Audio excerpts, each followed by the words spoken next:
PlayStation 5 mám už od roku 2020, čo už sú 4 roky. Uvedom sa.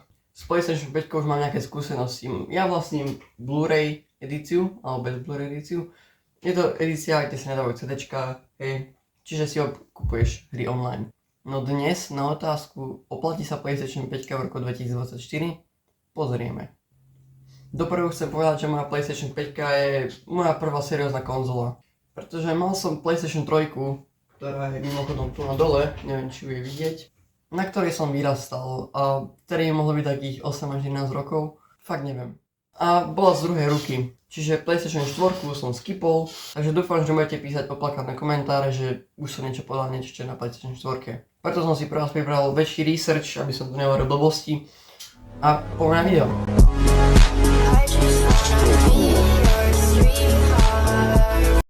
Ako som už povedal, mám PlayStation bez mechaniky. Napríklad môj sused má PlayStation 4 a sere sa tam s CDčkami, ale že vraj toto je v pohode, že sa s tým aspoň neserem. No, tu trocha nadviažem, lebo PlayStation 5 podporuje hry a kompatibilitu zvuku s PlayStation 4 a PlayStation 4 Pro. Všetky oficiálne produkty PlayStation 5 je skrátke. Sluchadlá, nabíjací dok, ďalkové ovládanie, VR, kamera, DualSense a DualSense Edge. PlayStation má 825 GB, ale úložisko ide zväčšiť, čiže ak si chcete kúpať hry, alebo teda máte tiež tú edíciu, tak si môžete zväčšiť úložisko. Je to aj normálne s CDčkami. Áno, treba vlastné SSDčko, čo už nebýva úplne lacné. Hej. Uži si to. Ale zase PlayStation má 8K a 120 FPS, čo je brutálne, áno mega, ale potrebuješ na to monitor alebo telku. Ja konkrétne mám telku a je to Full HDčko, ale ja som si spokojný, mne to stačí. Ak hľadáš telku pre PlayStation 5, tak dole pod videom máš odkaz na duklokové video a robilo tom akurát video dávnejšie, nie teraz. Trocha som zabudol pripomenúť, že ako náhle si novú PlayStation 5 akože sprevozníte, tak vám to zoberie nejaké gigabajty a bude vám to ťahať stále gigabajty. Jednoducho to sú gigabajty, ktoré už sa nedajú vymazať. Berú to proste akéby do súborov alebo takéto niečo, proste je to pamäť, ktorá proste nemôže ísť preč, nemôže sa vymazať. A ja po 4 rokoch mi to zobralo, myslím, že nejakých 60 GB, čož není teda akože fakt, že málo, je to veľmi veľa. A ešte jedna nevýhoda je chladenie. Lebo počase sa vám začne nie že viacej prehrievať, ale začne byť hlučnejšie a hlučnejšie, čo už není príjemné.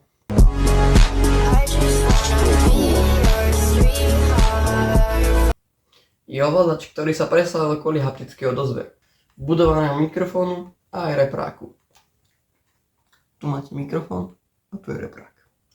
Mikrofón si môžem mutnúť len vďaka tomuto tlačítku, hej, ako nám to začne svietiť na oranžovo, tak si mutnutý a ako chvíľu podržíš, tak mutneš celú hru a zároveň aj seba. Čiže ak nemáš sluchatka a ty s kamarátmi rozprávaš o tej tlstej kamarátke zo školy a príde ti mamka do izby, tak jednoducho mutneš kamarátov a seba. DualSense je veľmi pohodlný, je jednoduchý, no trocha ťažšie od DualShocku 4, ale myslím si, že na to si veľmi rýchlo zvyknete. Ja mám veľmi obrovské ruky, ale vďaka tomu ako je DualSense postavený, tak nemám žiadne krče a pekne mi sadne do rúk, hej.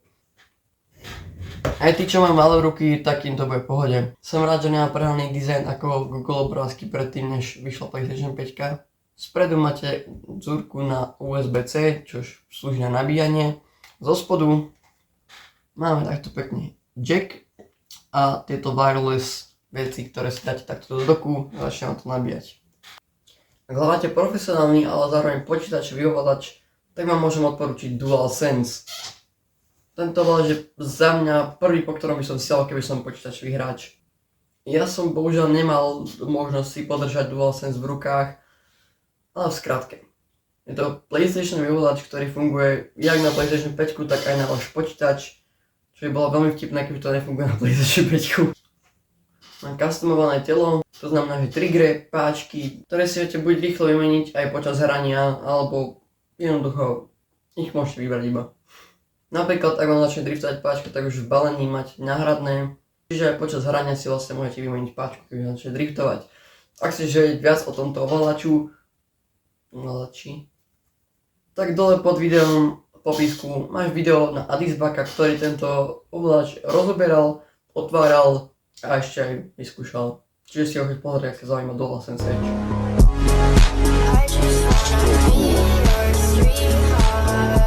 Spolu s PlayStation 5 vyšiel Xbox Series X. A Xbox tentokrát vyhral s PlayStationom, a to výkonom. Ja mám Uno Reverse Card a mám otázku. Na čo ti je konzola, ktorá má výkon pomeru vesmírnej lode, keď si na tom zahráš 3 hry? Ako takto. Tomáš má Xbox Series S a Xbox Series X a je s tým spokojný, jasné. Ale podľa mňa je Xbox buď ako rodinná konzola, alebo ako asistent ku počítaču. Prosím vás teraz, všetci schovajte tie vidle, ja viem, že ich máte nabrúsené a zapálené.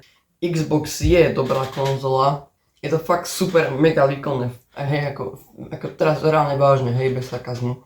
A myslím si, že veľa ľudí je s ním určite spokojný. Jediná nevýhoda, ktorá Xbox fakt ťaha dole, je knižnica exkluzívnych hier.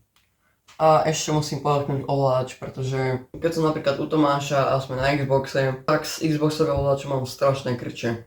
Sorry, fakt sorry, ale jednoducho toto je strašne príjemné do ruky. PlayStation má asi oproti ostatným konzolám asi tú najväčšiu knižnicu a teraz sa bavím o exkluzivitkách. Ratchet & Clank Rift Apart, Spider-Man Miles Morales, Horizon Demon's Souls a kopu ďalších úžasných hier, s ktorými si viete užiť zážitok s PlayStation 5. Ako som spomínal, PlayStation 5 je kompatibilná s PlayStation 4. Keď už bolo niečo na PlayStation 4, tak na PlayStation 5 ste mali pod ikinom PlayStation 4. To znamená, že hra je vlastne iba portnutá do PlayStation 5 a vlastne DualSense má vibrácie DualShocku, lebo nepodporuje PlayStation 5.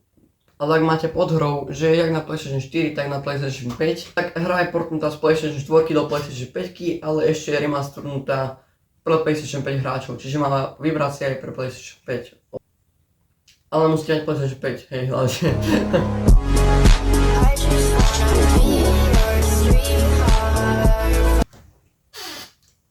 Áno je, a máme tu jednu výhodu a to je, že sa nemusíte srať s mikrofónom, pretože už ho tu máte hneď budovaný. Ale taká troška nevýhoda je, že to robí ASMR, pretože ten mikrofón máte doslova tu. Čiže ak hýbate s páčkami, tak to je veľmi, veľmi počuť. A normálne si viete nájsť obrazovku, kde si viete uložiť ešte aj klipy. To znamená, že ak si spravíš niečo v hre, čo si chceš klipnúť, tak si vieš uložiť spätné nahrávanie. Čo napríklad na Xboxe není. Neviem prečo, ale není to tam, musíš to nastaviť cez počítač, lebo to je proste počítačová konzola, ako fakt sorry, ale je. Poprosím vás, keď točíte, dáte si slúchatka, pretože ako náhle si hráte a máte zvuk z telky alebo z monitoru, tak vám to ide do mikrofónu a robí sa vám ozvena, čiže nie je úplne príjemné pre diváka. Ak si chcete nastaviť vlastné bindy na nahrávanie, tak v tejto kolónke, hej, tu máte takto pekne videjko, jo, v tejto kolónke si to môžete všetko nabindovať.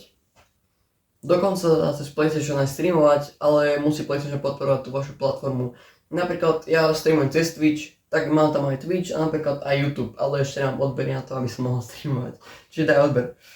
A vlastne chat už máte v Playku, len je dočasný, pretože keď vám niekto napíše správu, tak vám počas hrania vyskočí, ale po chvíľke zmizne. Čiže ak ste si nestihli správu prečítať, tak musíte ísť normálne do chatu do telefónu alebo tak.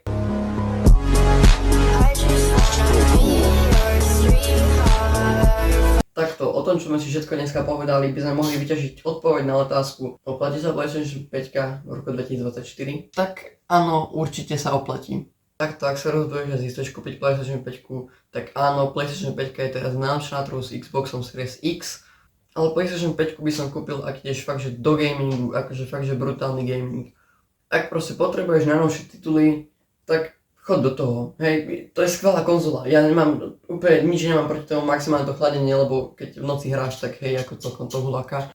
Iba keď to zapneš, hej, no aj počas hrania je to v pohode. Tak to bolo myslené, chladenie, keď sa hneď zapne Playko, to znamená, že akurát idem zapnúť hru a tak to huláka.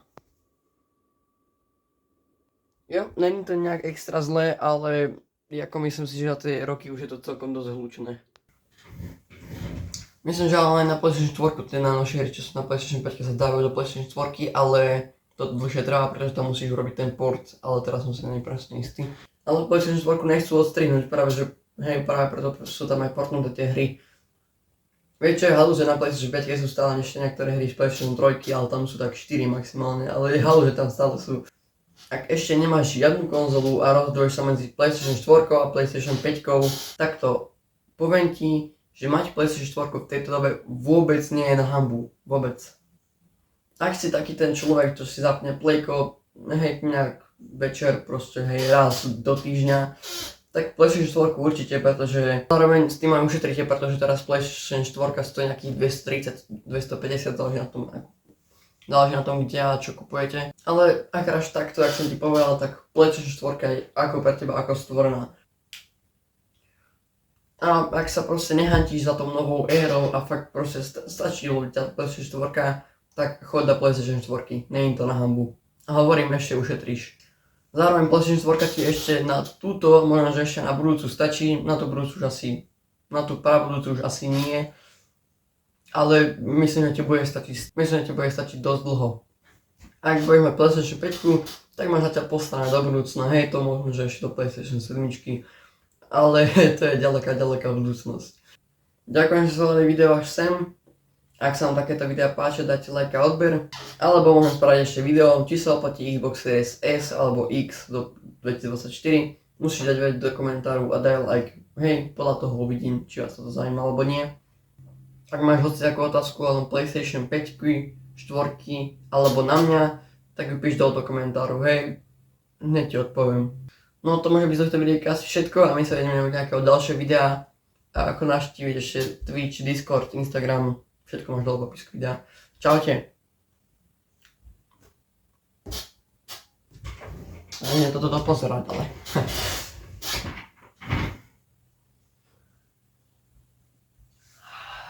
No.